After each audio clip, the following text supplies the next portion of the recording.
Welcome to the Dynasty Roundtable tonight. Myself, Matt Babich, here as always to discuss the players maybe that you shouldn't target in your Dynasty startups. I know you got Dynasty startups going on right now. Maybe you got some going on later in the summer.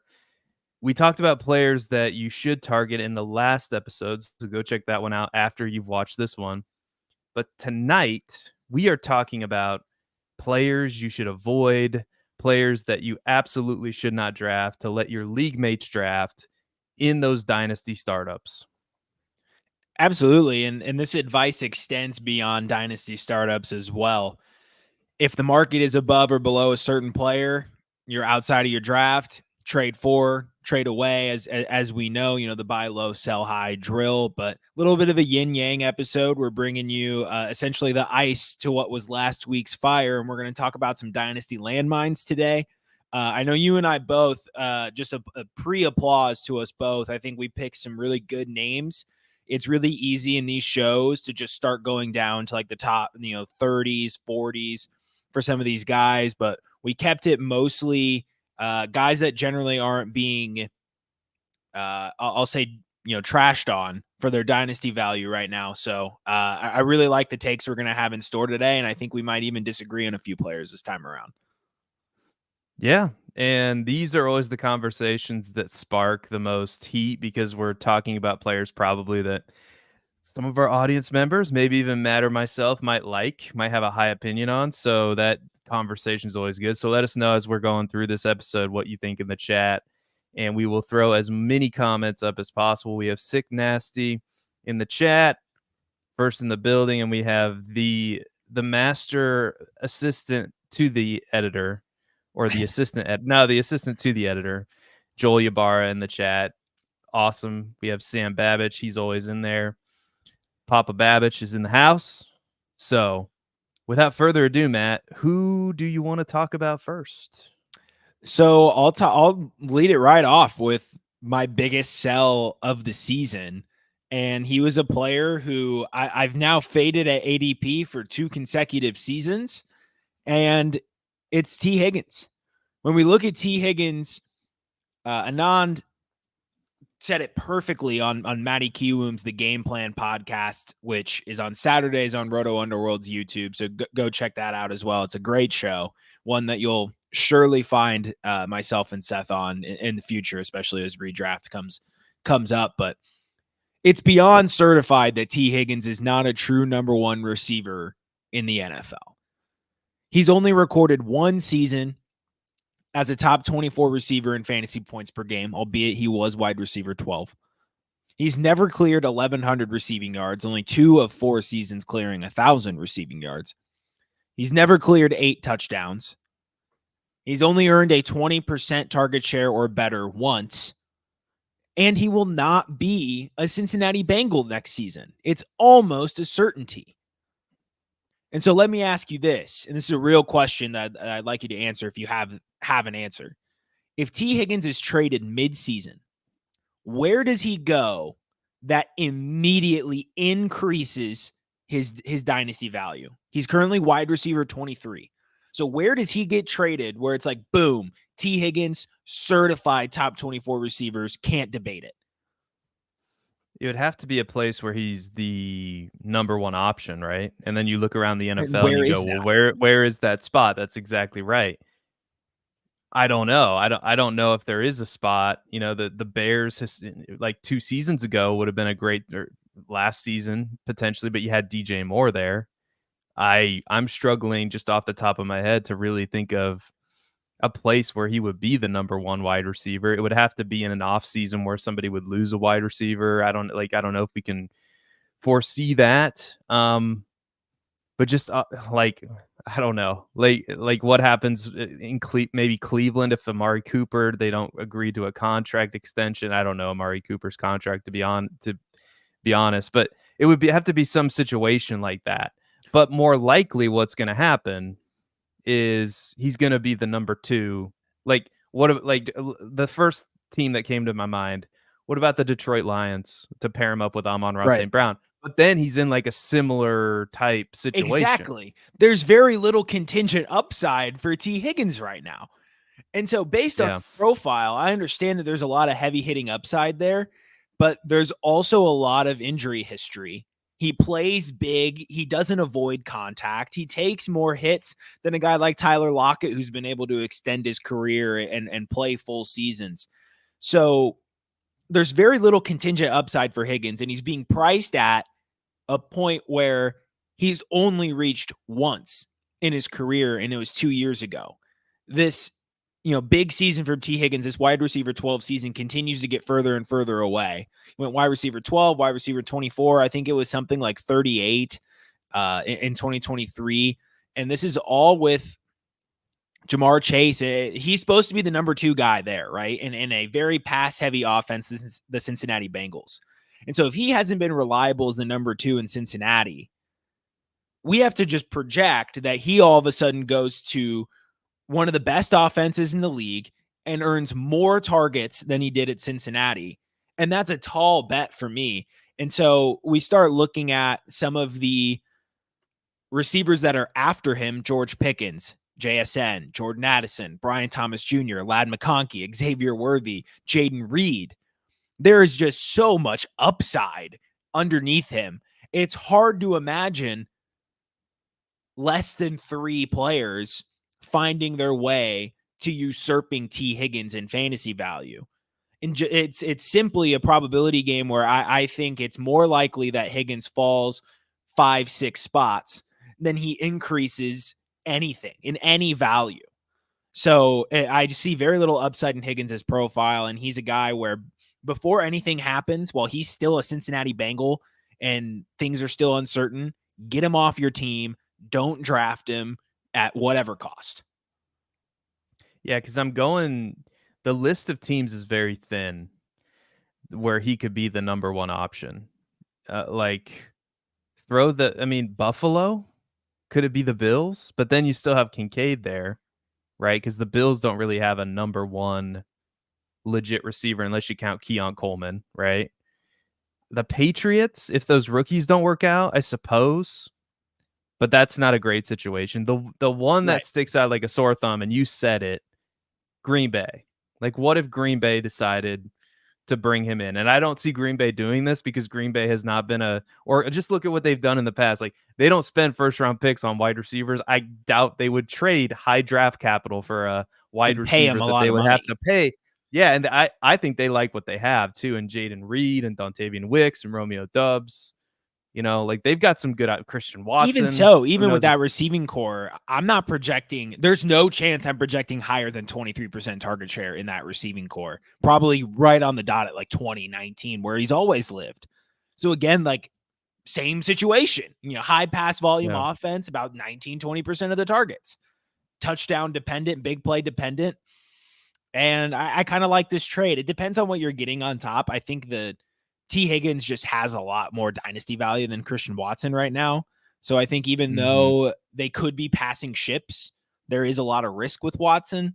So I'm not necessarily sure I like it straight up, but I can get behind a core trade of T. Higgins for Christian Watson. I'll say that. Yeah, so the trading question I just put up for the podcast audience, Joel Ybarra chimed in with T. Higgins for Christian Watson. He flipped T. Higgins for Christian Watson. And I do like the upside of Christian Watson. He's more of a best ball pick for me that I think is just a tremendous high upside spike weeks value. Like that's what Christian Watson is. He's probably going to miss some games because that's what he's done in his career. So like on a week to week, can I depend on you basis? I don't know if I trust Christian Watson. I was the leader of the Christian Watson hate brigade last year, and that worked out pretty well for me. I was all alone up there with my beer on top of the hills. The pitchforks came for me last year.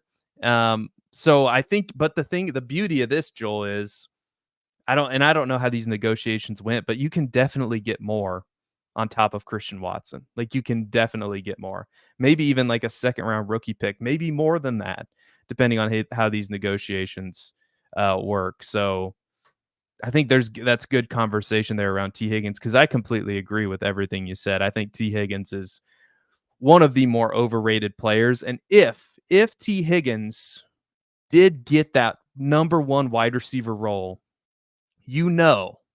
that he would be the candidate to receive the Calvin Ridley I Look Good in Shorts award.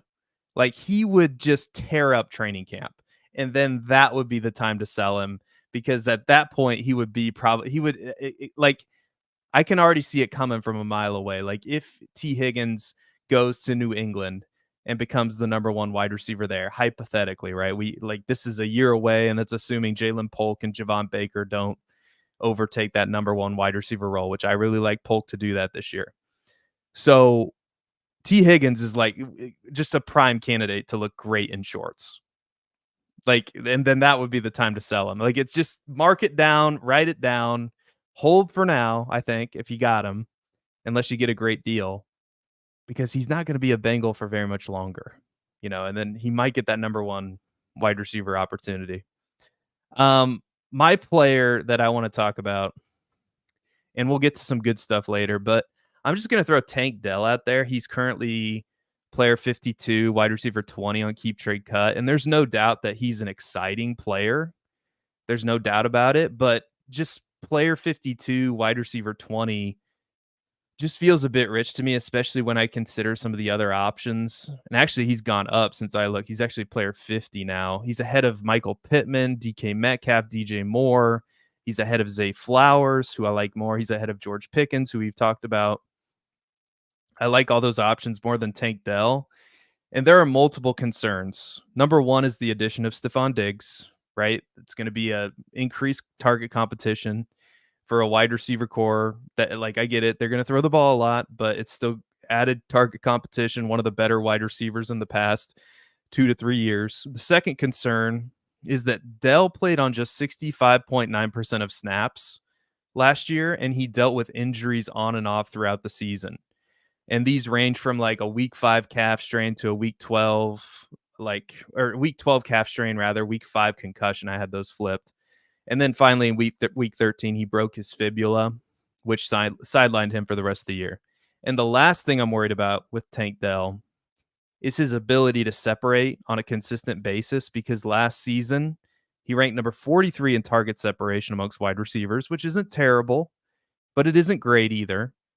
And he only managed to rank number 86 amongst wide receivers in total route wins. So something tells me maybe the scheme was helping him out get open down the field. Nico Collins, Dalton Schultz. Now you throw Stephon Diggs and Joe Mixon into the offense. And I'm very concerned about Tank Dell. I think the thing out of all of those things that is the best point that I made, in my humble opinion, not to toot my own horn here. And by the way, I'm going to try to throw the phrase toot my own horn into every single show, so mark it off. Is the fact that he only played on 65% of snaps last year, and he got hurt 3 times. 3 times he was on the injury report, and then the last injury was the one that knocked him out. And we know we're dealing with an undersized wide receiver. He doesn't play as many slot snaps as you would think. That's probably where Stephon Diggs is going to move right into the offense. So Tank Dell's actually more of an outside receiver than you think he is, but still, even so, I'm concerned, and I'm probably putting him on the trade block to see what I can get, because if I can flip him for Michael Pittman, which is what Keep Trade Cut is telling me I can right now, Anthony Richardson concerns be damned. I'll take Michael Pittman.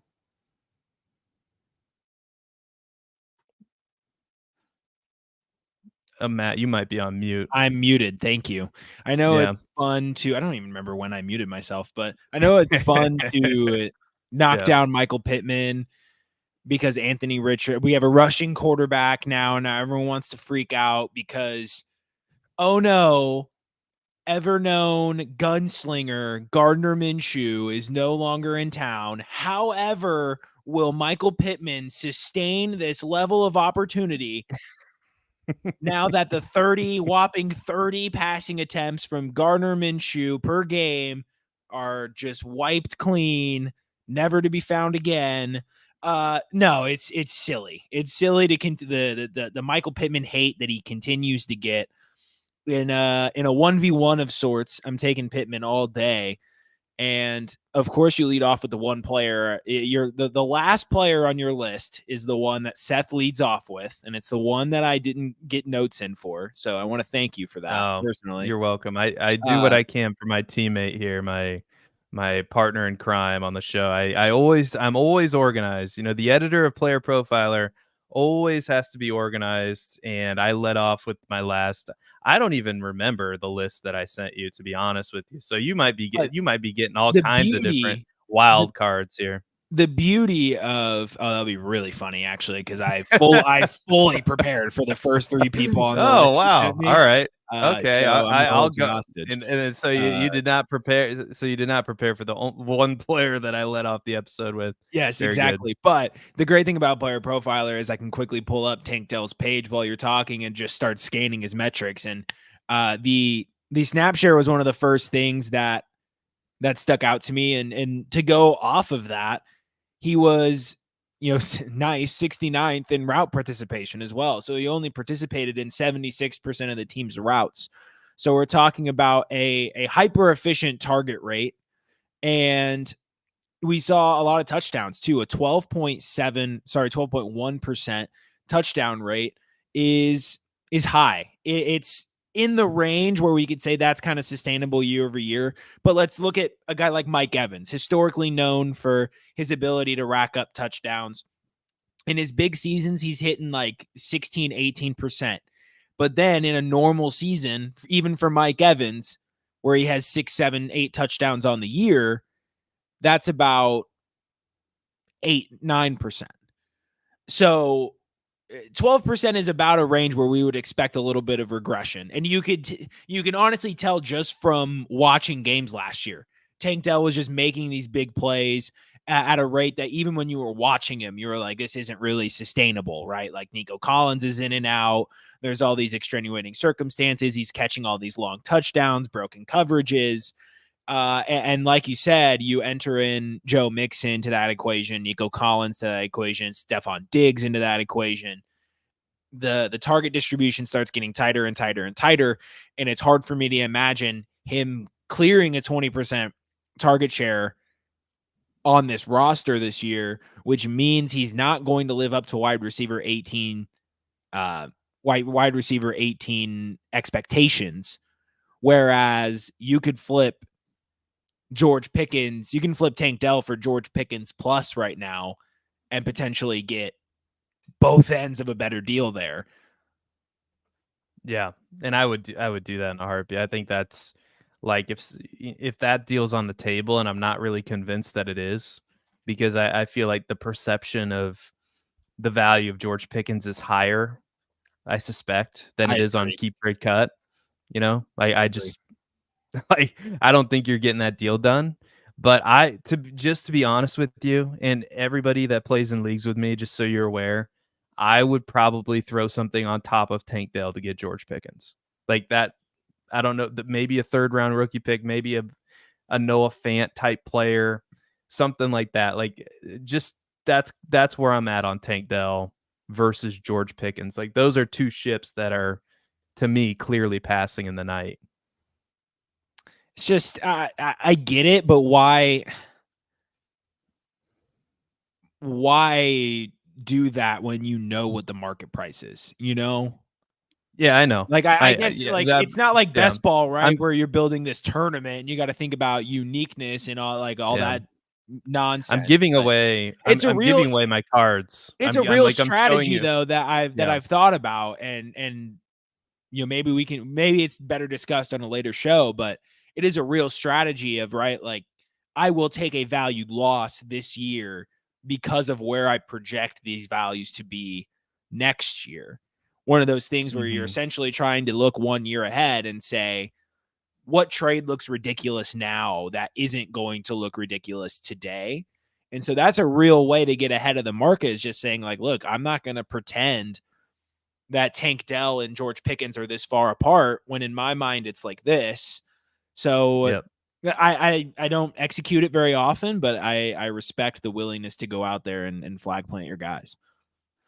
Yeah, and I'm not saying I would do that. I'm just like, you just said you would do it, but well, like, hold on now. I just showed you my cards, which is what I do on the show. Like all of the moves that I have in the chest, they get exposed here. So I wouldn't start there. Right. I Of would course not. probably start with, give me something on top of Tank Dell, or you know what I mean. Like I'll get George Pickens plus for Tank Dell. I'd probably start there and see what happens. But anyway, like that's just where I value those two players in my own personal dynasty rankings, which we're going to do more ranking shows too on this channel.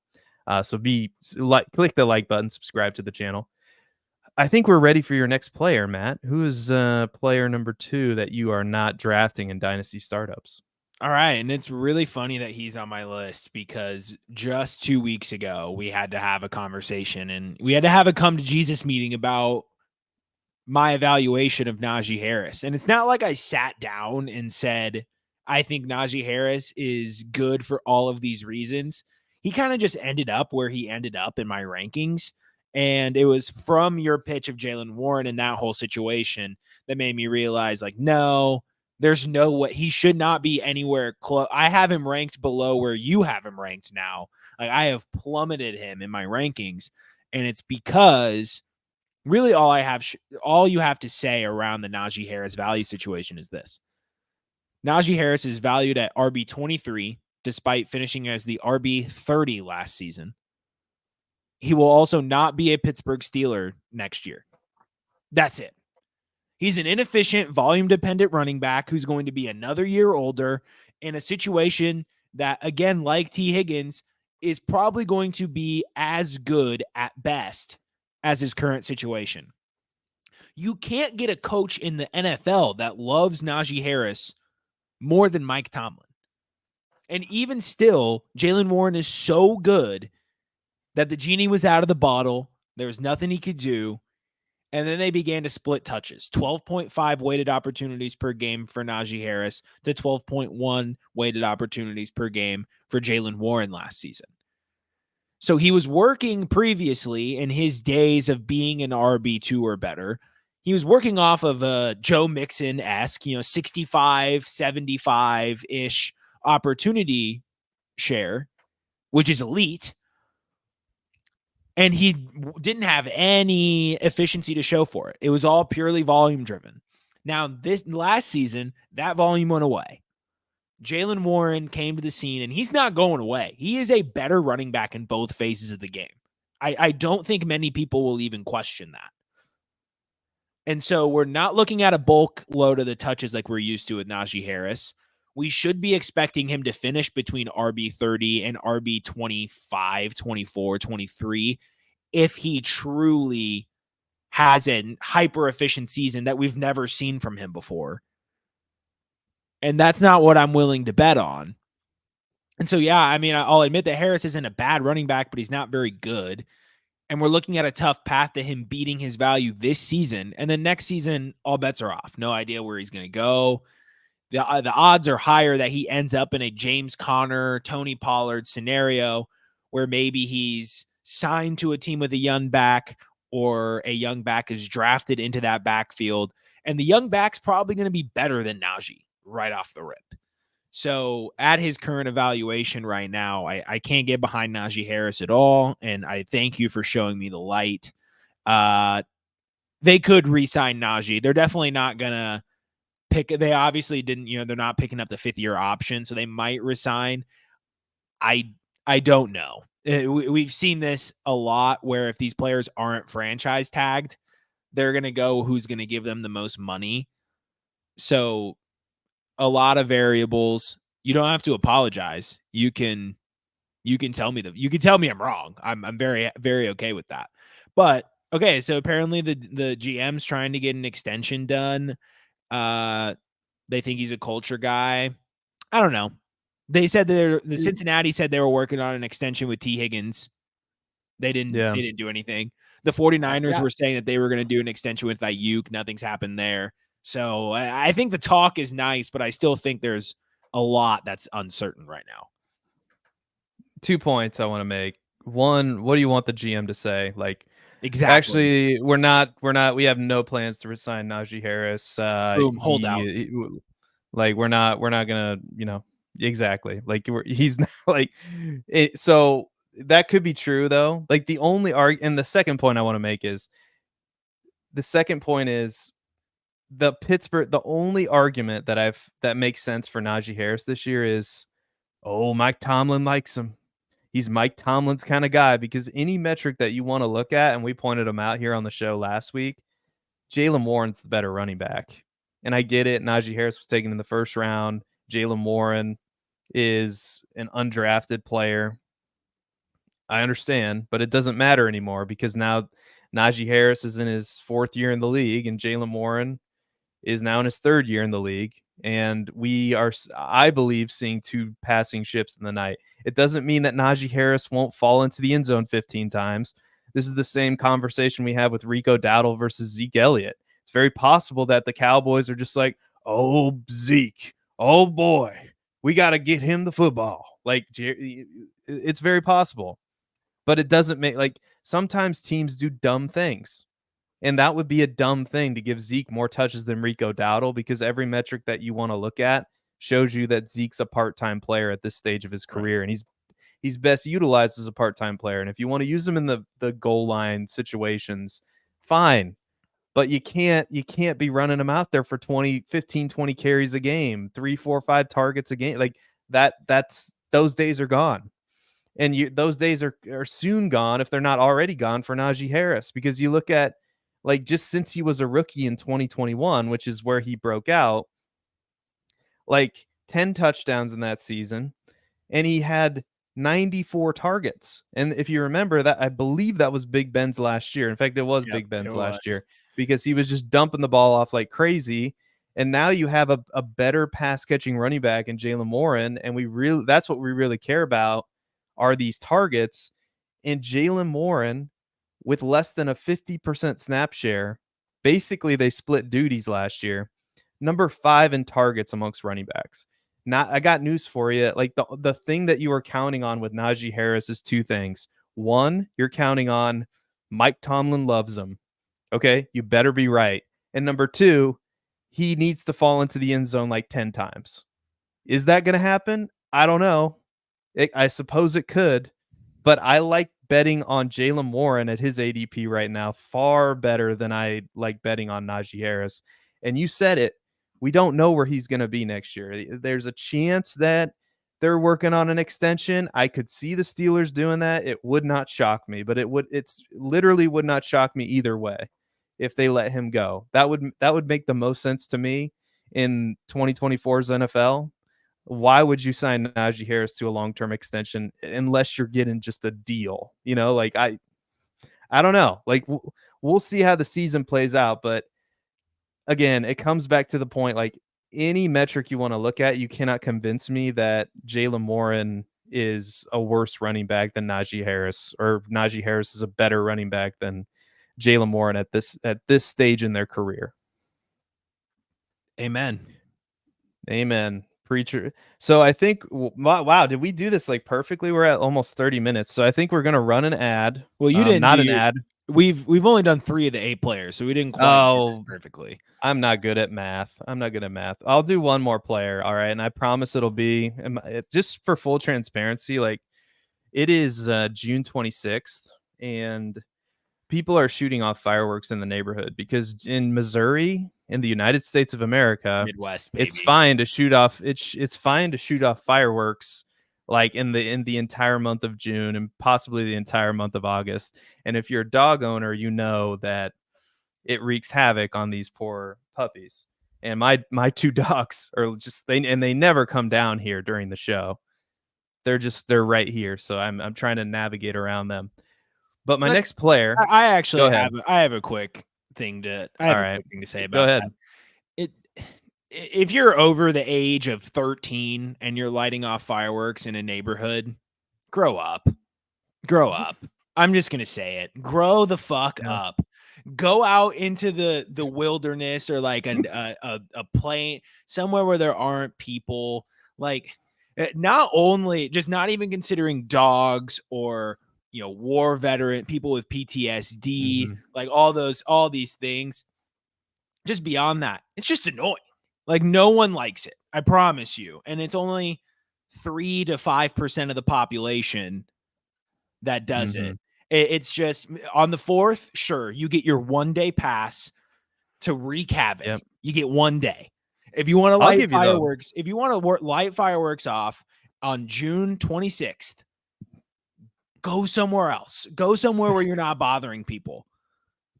That's it. I'll give you the whole weekend. I'll give you the whole 4th of July weekend. Fine. That's honestly fine. You get it out of your system. It's cool. But literally around, here, you got these red-blooded Americans around here that just love to fire off some fireworks. But anyway, back to the players, Matt. And I am seriously concerned. He's on the thumbnail of this episode, and he's actually the first player that you've got some data on. I'm seriously concerned about Jackson Smith-Njigba because I think he's a good player. I just think he's in a tough situation, and I'm not convinced he's a great player either. He's also, like I said, the DK Metcalf's still there. Tyler Lockett, I understand there's some rumors about a trade. I haven't seen anything substantial that he's not going to be on the roster next year for sure because he's a cap casualty. But like, does Smith-Njigba have some upside? Yes, he does, but he failed to produce on a consistent basis and really beat out some of those veteran wide receivers last year. I'm not convinced Geno Smith is the long-term answer there, so we have some quarterback uncertainty. My guess is he gets a slight bump in target volume this year, but I still think he finishes closer to wide receiver 40 than wide receiver 20, just based on like how the projections shake out. And the reason this is because the ADOT is very concerning.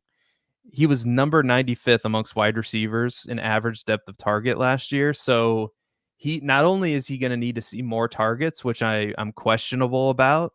I'm questionable if he's going to see those targets, but he's going to need to get targeted deeper down the field more consistently in order for him to really cash in on the value. Because right now, according to Keep Trade Cut, he's still ranked relatively highly, and like wide receiver 25, player number 65 overall. I'll just say it. I have him way further down than that in my own personal dynasty rankings. I'm actually kind of shocked that that's where he is.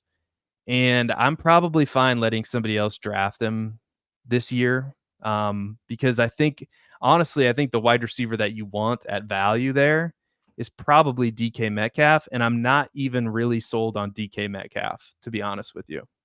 So how do you feel about JSN? I do get it. In one aspect, you're drafting him at wide receiver 25, and I have a hard time getting him there without Tyler Lockett taking a major step back. But he's 22 years old. Tyler Lockett is on his way out. That's for sure. He's obviously got 1 foot out of the door. You mentioned it. And if he finishes at wide receiver 36, right? If he can crack the top 36, which I think, and I'll get into it in a second, I think that's possible. I think finishing inside of the top 36 justifies top 25 value unless Lockett still takes a major step back and JSN doesn't break the mold. If he can crack the top 36 and we look at it and say, like, look, Lockett was pretty good again. They ran a lot of 11 personnel. There was just only so many targets to go around, and JSN did what he had to do. I love JSN's upside going forward. We saw in week 6 when he fully healed from his preseason wrist injury, we saw before and after a big jump in terms of opportunity, production, and efficiency, as well as yards per route run rose dramatically by about 0.3. From about 0.85 to about 1.15. I'm trying to remember off the top of my head, but that's about what it was. So that's a significant increase there. And he was horribly misused last year. 7th most screen targets. 36% of his targets were behind the line of scrimmage. And Ryan Grubb, the head coach of Washington, now the offensive coordinator of this team, I really like what he can do with this offense. I think we're going to see a lot more 11 personnel, a lot more pre-snap motion, a much more efficient passing game next year. And I expect him to maintain the pace of play. It might be tough to get exactly top 4, but he's going to be a fast pace of play signal caller. So I think there is room for JSN to hit top 36 this year, which is close to where he's being drafted in seasonal leagues. And so if I think he meets expectations from his seasonal draft ADP, which I think is fairly reasonable, even without Lockett taking a major step back. And when we look at Tyler Lockett, he just had his second highest target count of his career last year, and by far his most inefficient season as a full-time starter. I think age is creeping up to him a little bit. If JSN starts playing better than Tyler Lockett, this guy's not going to just be calling plays to Lockett if the call plays to Lockett. With JSN on the field more, that's the entry point. For whatever reason, JSN wasn't ready to play in 2 receiver sets, so it was a lot of Lockett and Metcalf with more 3 receiver sets. If they're closer to Cincinnati and how they run their offense, then JSN is going to be on the field a lot more. And then it's up to JSN to make that happen. And I think he can do that. So I think the back half of the season is going to be JSN's shooting star moment. He finishes top 34 and is a top 25 candidate for, the years to come. Okay.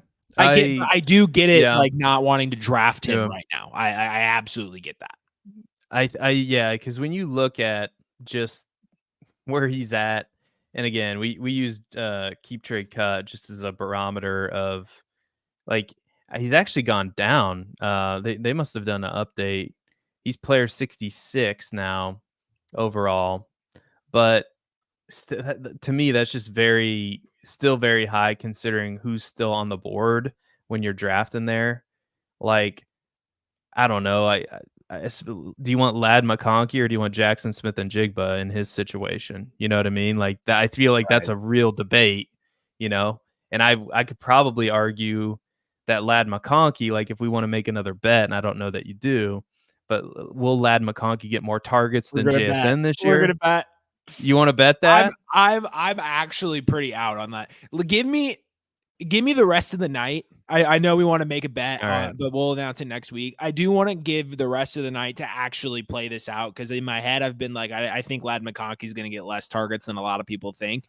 Let me actually try and work out what my projection would be, and then I'll let you know if I think I want to make that bet. It is a real debate though, and then next week we'll follow up on whether or not we made it. Because I think that they're actually 2 very similar players, Ladd McConkey and JSN.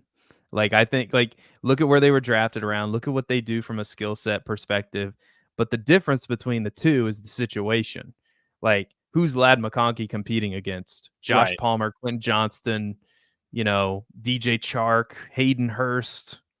Like, I think he's going to get targeted at least 100 times this year. I would be shocked if Ladd McConkey didn't get at least 100 targets this year, even in that run first, whatever, Greg Roman. Like, they have Justin Herbert. They're going to throw the ball. It's going to be fine. Like, the people, I don't understand the Justin Herbert stuff, but that's neither here nor there. But it's just a fascinating, because when you look at these 2 players, they're like, JSN's ranked at player 66, Ladd is down at 71.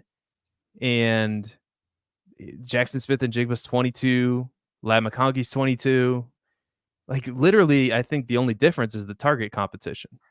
Right, but which could clear up for JSN. It's also about next year. It's also about the consolidation of the target distribution, because we know, or at least we have a very solid feeling that the target distribution is going to be pretty tight in Seattle. Whereas in LA, we don't really know. We could end up with 4 guys at 18% target share, just cannibalizing each other. Maybe it won't shake out like that. That would mean a massive season for Quentin Johnston, just to make that clear. That's what that would mean.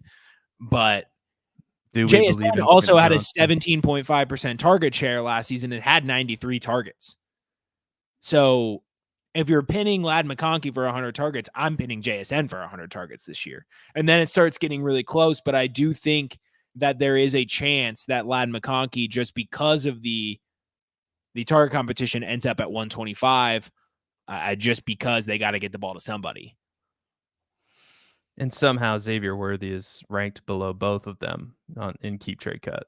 So I don't know. And Jaden Reed's below. I would rather have both those guys over JSN right now, but I don't know. Maybe I'm crazy. Keon Coleman's down there. I don't understand these rankings, to be honest with you. We're going to take a quick break. Don't go anywhere because we have 4 more players on the other side of that break. And I think this week we are going to do, I know I probably should have been reading the message from Theo, but I think we're just going to do FFPC because FFPC is slowly becoming my favorite place to play fantasy football, like best in their best ball redraft tournaments. So here's a quick message from the FFPC, but don't go anywhere because we have so much more conversation to get to. Hey, why do we partner with the FFPC? Because they have the widest variety of fantasy football formats, and it's the easiest place to find all types of fantasy football contests in the world. What if you want to play for high stakes? Well, they have a $6 million prize pool with their Fantasy Players Championship. They also have way too early best ball leagues that start in February and Dynasty leagues. They have the closest thing to a liquid market for orphans that there is in all of Dynasty. And the FFPC has sponsored us for half a decade because we are actually delivering information that can help fantasy gamers, and they're generating so much interest and bringing in so many new users, casual users even. The FFPC creates a unique experience where you can both compete against the best and make money. Use promo code UNDERWORLD to get $25 off your first team. $25 off your first team at the FFPC with promo code UNDERWORLD. Go get it! Promo code UNDERWORLD at the FFPC. Get $25 off your first team. Matt, which player do you want to talk about next? I would like to stay with the Seattle Seahawks and talk about another rookie that was on the team last year, in one Zach Chardonnet. Now, for reasons that are unbeknownst to me, Zach Chardonnet is the RB 31 right now on Keep Trade Cut. Now, I just like George Pickens, I do have a sense kind of deep in my gut that this isn't necessarily where the market is.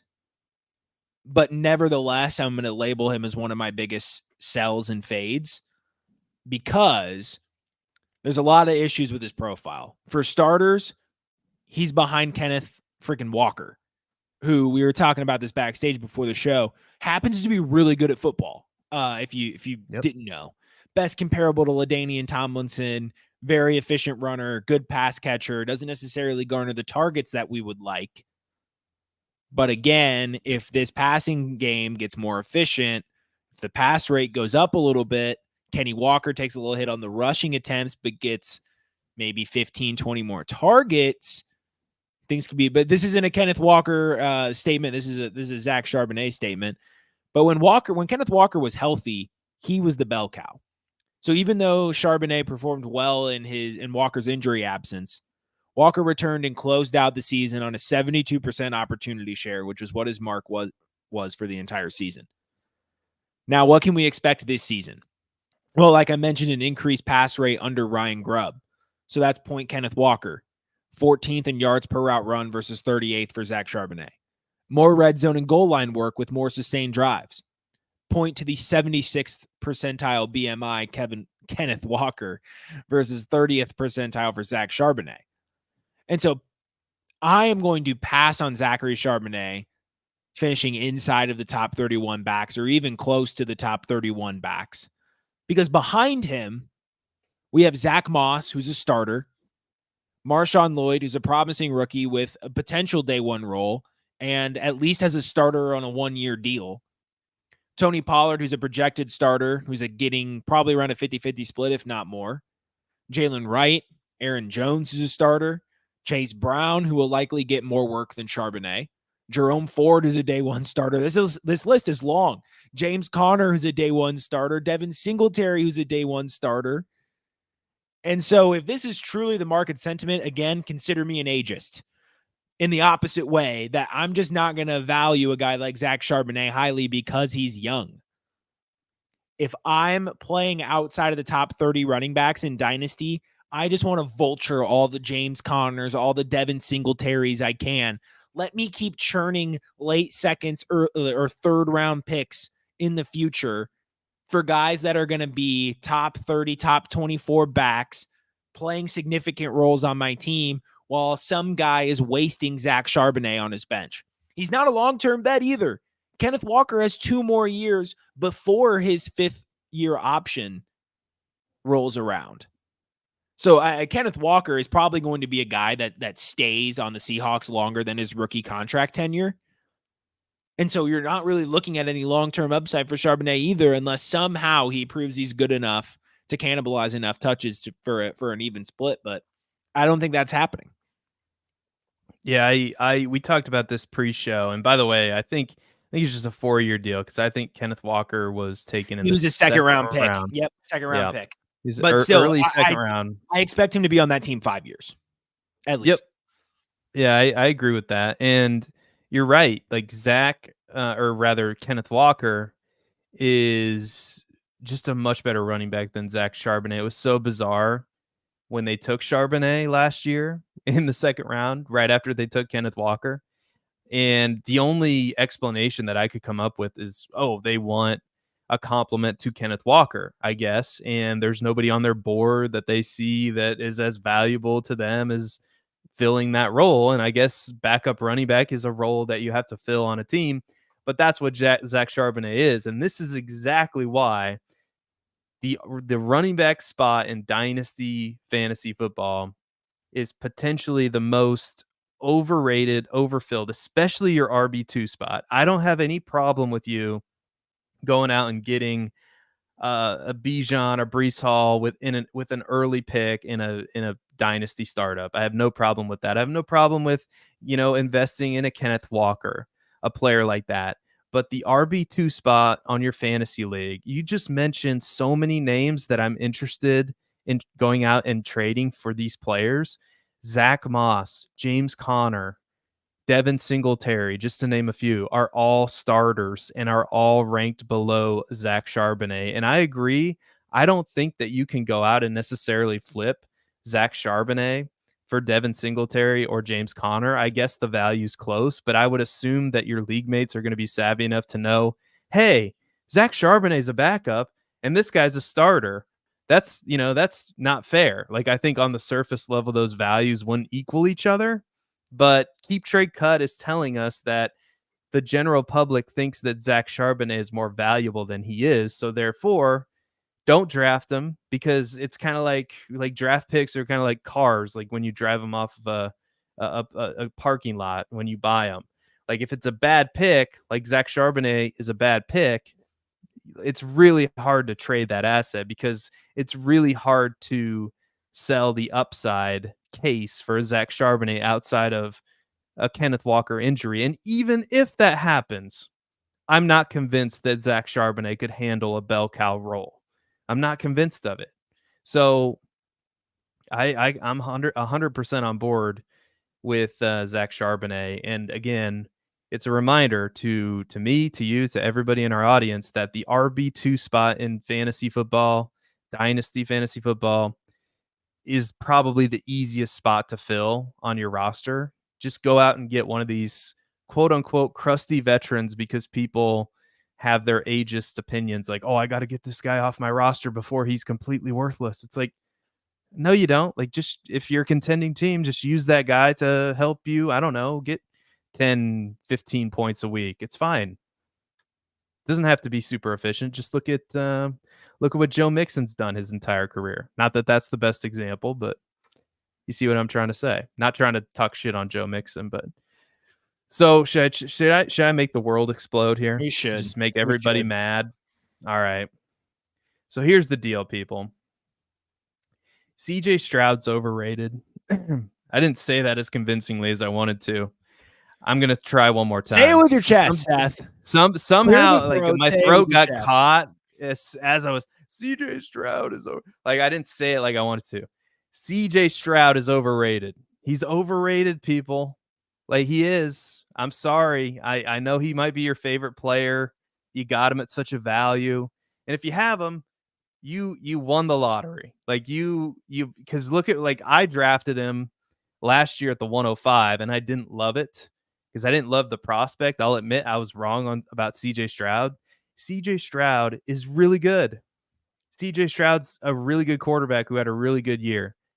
The problem now, if you go to Keep Trade Cut, is that there's many problems, but CJ Stroud is the quarterback 3 behind Patrick Mahomes and Josh Allen. That means that I guess people are drafting him ahead of Lamar Jackson, ahead of Jalen Hurts, ahead of Anthony Richardson. All of those quarterbacks have immensely more rushing upside than CJ Stroud. Yep. Last season, you think CJ Stroud had this amazing year, and he did, but we're not drafting an NFL team.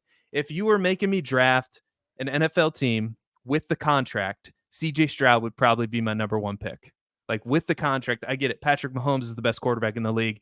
If all things equal, we're taking Patrick Mahomes. But look what I can do with CJ Stroud with that rookie deal. Like the Texans could just be on the precipice of something very special here with CJ Stroud. I'm not saying that they're not, because look at what they're building with DeMeco Ryans. Anyway, but we're not drafting an NFL team. We're drafting a fantasy team. And the simple point is he's going to have to throw the ball like 650 times. And I suppose that could happen in this offense with all these weapons that they have, but he's just not going to have the rushing upside. And when you look at some of the advanced metrics, like, the yards per attempt, number 3, adjusted yards per attempt, number 2, money throws, number 5.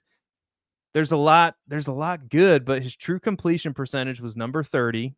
Accuracy rating was number 24. He did complete a lot of deep balls down the field. Number 5 in deep ball completion percentage. A lot of those probably went to Tank Dell, but his QBR was middle of the pack, number 17. His true passer rating was 12th. And here's the point I really want to get to is the rushing attempts.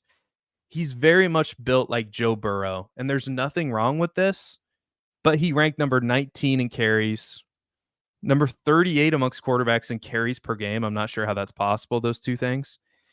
21st in rushing yards, 12th in rushing touchdowns. He did have 3 rushing touchdowns. I bet that comes back to like closer to 1 or 2 this year. And so CJ Stroud is a great quarterback. Should you be taking him as quarterback 3 off the board and player number 4 overall in a dynasty startup draft? Absolutely fucking not. Like, you should be drafting Jalen Hurts over him. You should be drafting Lamar Jackson ahead of him. You should probably be drafting Anthony Richardson over him from a fantasy perspective. I get it. We haven't seen a sample size from Anthony Richardson, but the upside case is, oh yeah, that guy's the number 1 quarterback in fantasy football. Hands down, no doubt about it. Like 30-point week upside. I'm not sure if CJ Stroud gets you that unless he throws 4 or 5 touchdowns, which he can absolutely do, but it's just not as likely as getting that rushing volume from your quarterback. So, Matt, how would you like to respond to that? And let's see what the chat's cooking up here. I really wanted to disagree with you. I really wanted to go to war over CJ Stroud, but how the hell am I going to make the case? So let's just look at some numbers. He was quarterback 7 in fantasy points per game last season. All right, so that's 4 spots behind where he's currently valued. So how's he going to get there, right? How's he going to finish as top 3 without rushing? So yes, we bring in Stephon Diggs. We get into year 2 of this offense of CJ Stroud, and we are inherently going to anticipate an increase in passing volume for sure. But to start overcorrecting for the fact that there's a 4-spot gap and there's all these rushing talents that are out there in fantasy, Hurts, Allen, Jackson, Daniels, Kyler Murray, Anthony Richardson, there's a lot out there. And we need to start factoring in like a 20% year-over-year volume increase to start giving him the number of pass attempts. And he's got to have a crazy unsustainable touchdown rate. And so just to, again, go back to some of last year's metrics, is his efficiency even something that's sustainable? So he's a great quarterback, and don't get me wrong, only very good quarterbacks have the capability of doing these things. But he finished 2nd in adjusted yards per attempt last year and a 50% deep ball completion rate. So we all know that long passes of 20 plus yards, are tough to complete. There's a lot of variability in there. It's a harder pass to make. Contested catch, receivers drop, being in the right place. There's obviously so much more variability in throwing a ball deep down the field than a screen pass, for example.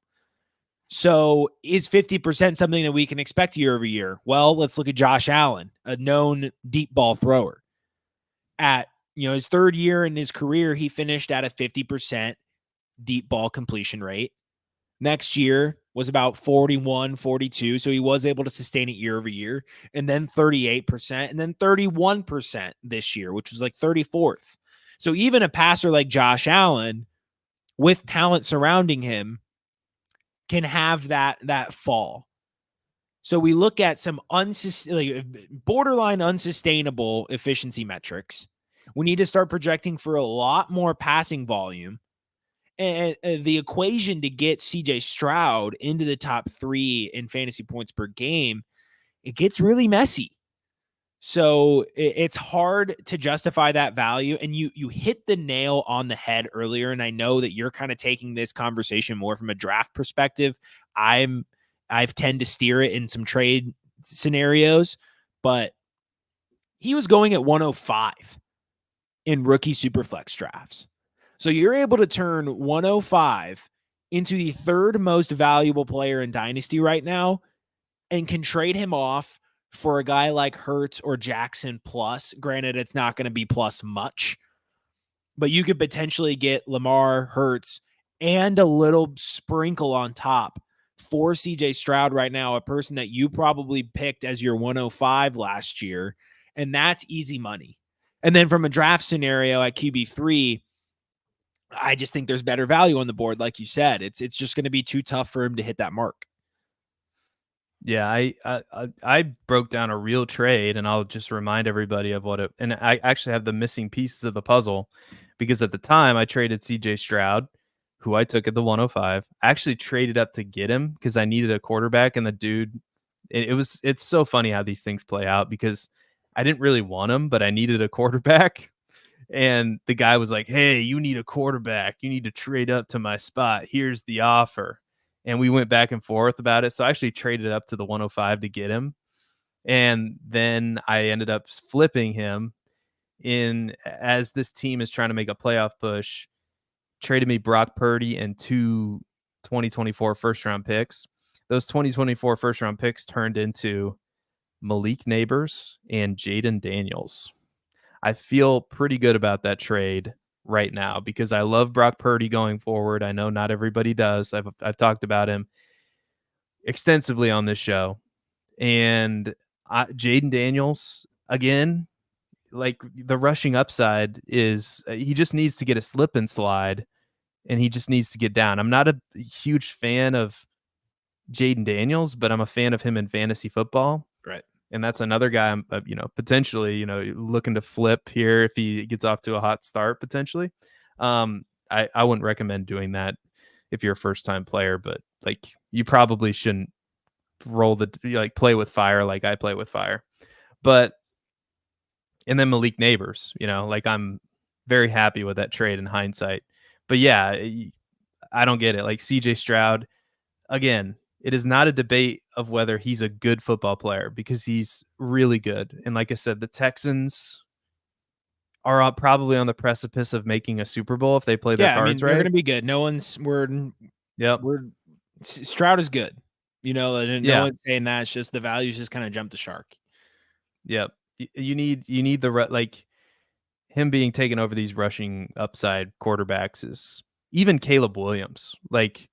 And I know Caleb Williams is a rookie, but look at what Caleb Williams has, and he has rushing upside. Look at what he has from a weapons perspective, and he has the rushing upside to go with it. A tactical, scrambling quarterback. Yeah, absolutely. Let's quick fire off 7 and 8 here, as we're only about 6/8 of the way through the show. But I'll quick get out my player number 4 here. Hitting the tight end position, Jake Ferguson, currently valued as tight end 9.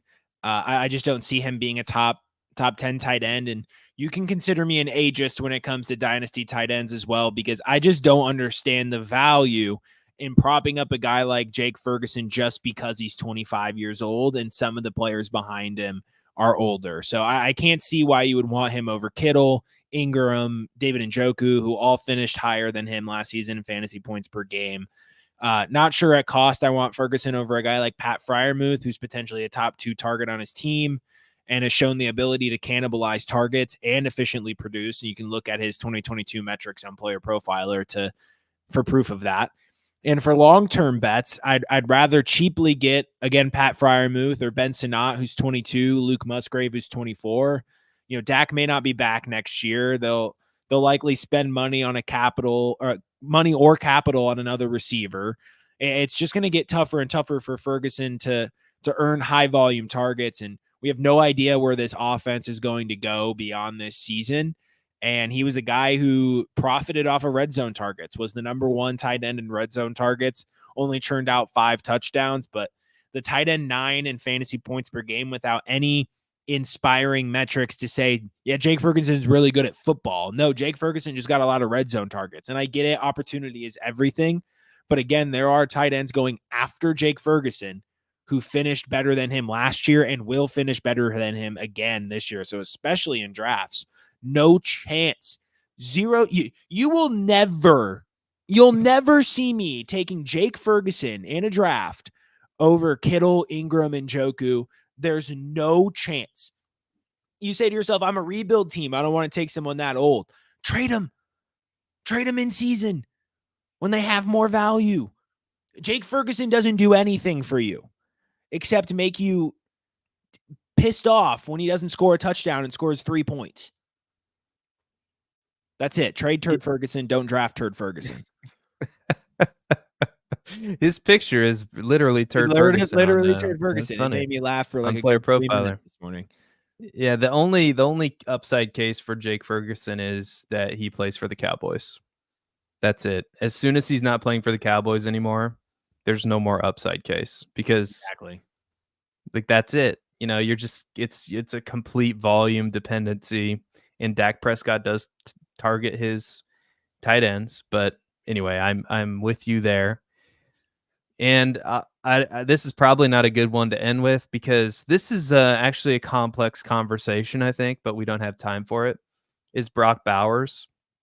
Because Brock Bowers, if you're planning on winning this year in Dynasty, Brock Bowers is a good asset in Dynasty, but he's probably not a great win now piece because he's not in a good situation, at least not initially. There's no doubt he's talented, but first of all, it's the Raiders. And I honestly don't know what the Raiders' plan is from a team building perspective and how they plan on, competing when their first round pick is Brock freaking Bowers when the year before you took Michael Mayer in the second round. It's just, I don't know.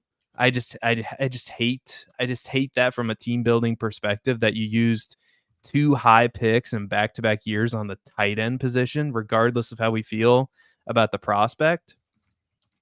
And now he's in a Raiders system that looks like they want to run the ball a lot. And they have Gardner Minshew or Aiden O'Connell at quarterback. No disrespect to the Purdue Boilermaker, Aiden O'Connell, right? But Bowers is going to face significant target competition. There's Devontae Adams, Jacoby Myers, and the aforementioned Michael Mayer at the same position that are going to, he's going to compete for targets with. And all of it points to what is most likely going to be a lackluster year one production from Brock Bowers. And once the rookie but here's the thing, and here's the case where I can get behind drafting him, is if you're a productive struggle team. He's like the perfect productive struggle pick because he's going to hold his value.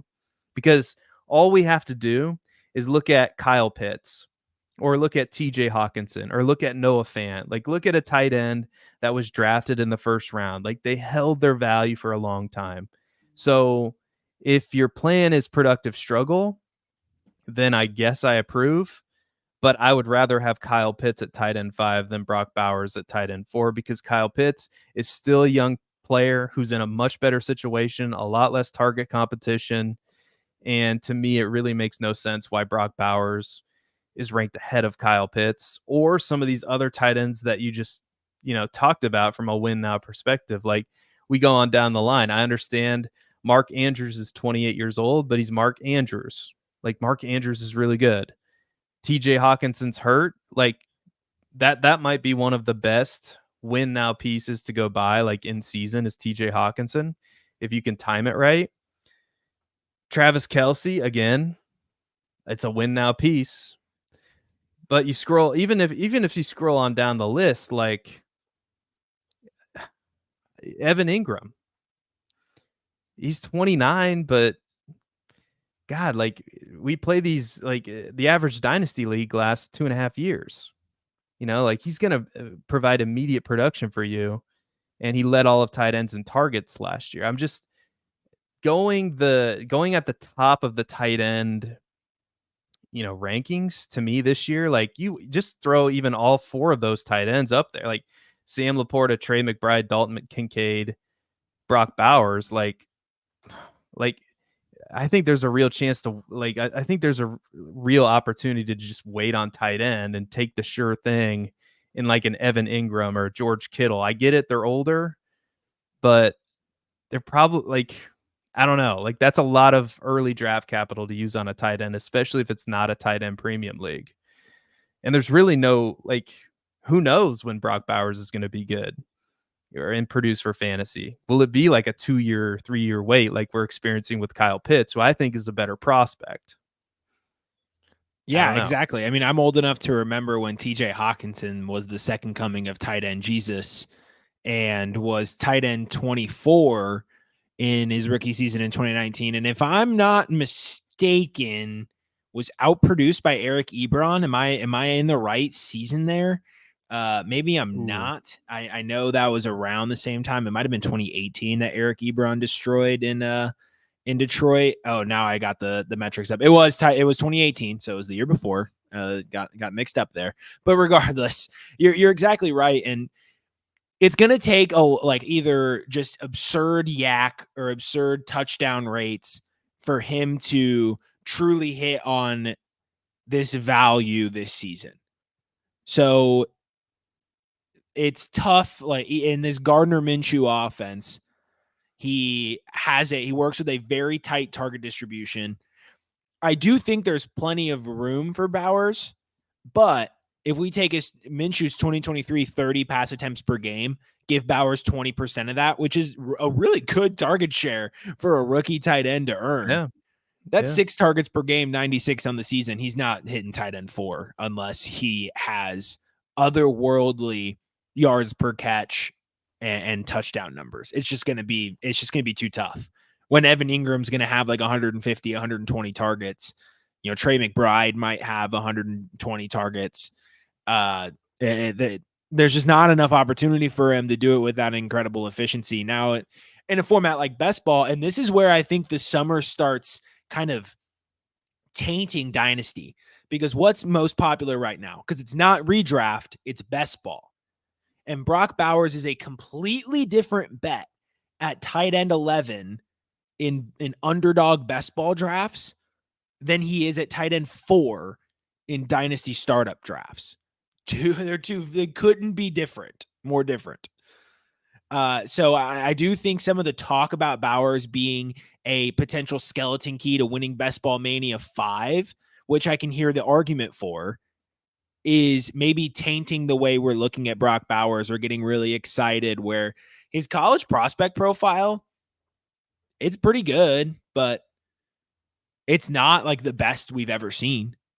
So I do think we're jumping the shark a little bit. Jacoby Myers. This is Jacoby Myers' erasure, and I will have no part of it. I will never have any part of Jacoby Myers' erasure. He had like a 21% target share on that team last year, maybe even 23%.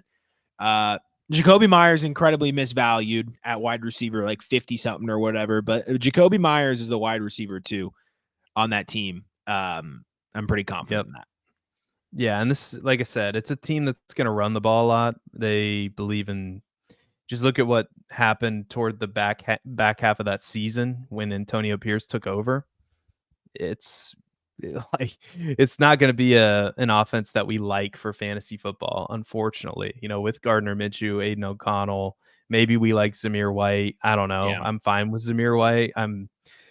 Zamir White is like the vanilla ice cream of running backs to me. I'm cool with it. It's good. Like if I take him, I'm cool with it as my RB2 or something like that. But yeah, I think that covers it. Yeah, Bowers.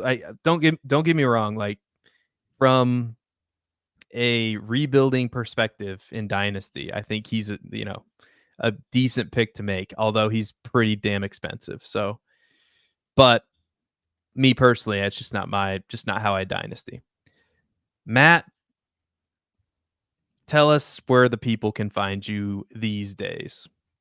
Maybe we just need to have Theo on the pod because I would love the chance to debate. We should get Theo on the pod and we should reach out. We have had Theo on the pod. Oh, I know. We've had him on the pod before, but we should. I submitted an article today called Theo that includes podcast. Well, no, but I submitted an article that has 6 players I'm fading in Dynasty, and Brock Bowers is one of them. So I don't know. You're not fired yet. So that's step one. Not yet. I'm not fired yet. So yeah, I don't know if he's read it or not. I don't know if he's watching the show or not, but that'd be funny if he came over the top rope in the chat and said, Bowers is amazing. Like, anyway. For me, look, Win Your League series with Player Profiler. It's coming at you weekly. We haven't discussed next week's prompt yet, or this week's prompt yet, even, I don't think. Unless I missed out on some emails, but regardless, we're going to be coming at you with those series early and often. We've already debuted breakout offenses, our favorite players round 1 through 10, our year 2 breakouts. So we've already hit you with 4 editions, and we will be continuing this throughout the summer. It's almost draft kit season. Be on the lookout for the Player Profiler draft kit for all your redraft leagues. Just an incredibly put together product. Seth and I will be featured in it throughout the draft kit as well with some of our work. And Player Profiler today, you can catch me there on Saturday nights. Last Saturday we did 2 season long pick'em slips on Underdog. I think we cooked. I think we cooked. I think each of the slips were, I think one slip was to win like $400. The other was to win like 650. So we did like a 5 pick and an 8 pick. So everyone on Player Profiler today, and there's also a new show, Player Profiler Today Prime Time.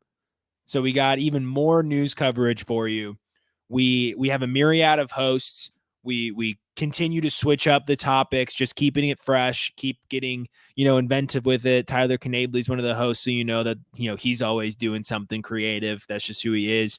But go check that out on the Player Profiler News YouTube and the Profiler_NFL Twitter. And as always, you can find my work and musings on my Twitter at Babbage_Matt10.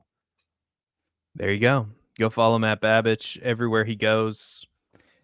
You can follow me on Twitter at Seth_DIEWOLD. You can follow my YouTube channel, which almost has 600 subscribers. So you could, if you go over there right now, I haven't checked lately, but you could be the 600 subscriber if you want to be. So go do that. Check me out on YouTube. Just had a Dynasty strategy video published today. And I was really annoyed because I had one small piece in it. I'm trying out all these new editing techniques, video editing techniques, and there's one small part that's wrong, and it bugged me when I watched it back because I swear anyway, it doesn't matter. You could be the 600th one, so go do that. Subscribe to my YouTube channel and go subscribe to Player Profiler News for the love of God. Just like Matt said, you're going to want to be tapped into Player Profiler News all off season long, so you might as well do it. Click the like button to this channel, subscribe to the main channel as well. And until next time, Matt Babbage, nobody cares about Aaron Rodgers. We will see you later. Wiseman for Heisman. Bye-bye, everybody. Hey, I want to take a moment to thank you for tuning in. It's important to me that all of our media be free. This is only possible because of you allowing a true independent sports media enterprise to thrive unlike any other in the business. So please subscribe to the All In Package to continue to make all of this possible, to ensure that all of our stats, information, data, content is available to you, especially you, the people that get the site and get the show.